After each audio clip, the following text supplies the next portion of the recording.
నమస్కారం J7 news కి స్వాగతం.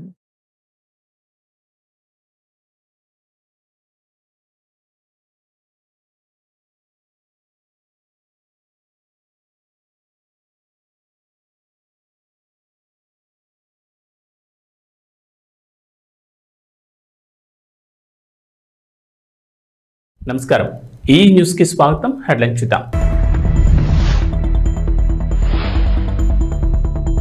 అర్హులైన రైతు రుణమాఫీ కాలేదా? గుడ్ న్యూస్ చెప్పిన మంత్రి పొన్నం.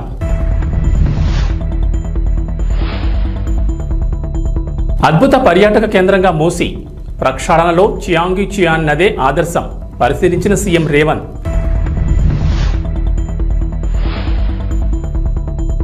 జోరాల డ్యాంలోని కొన్ని గేట్లలో లీకేజీల మరమ్మతులు చేయాలని చాన్నాళ్లుగా నిపుణుల సూచనలు. 2021లో 62 గేట్లకు గాను 5కి మాత్రమే మరమ్మతులు. హైదరాబాద్లో భారీ వర్షం, రోడ్లపైకి వరద నీరు, భారీగా ట్రాఫిక్ జామ్.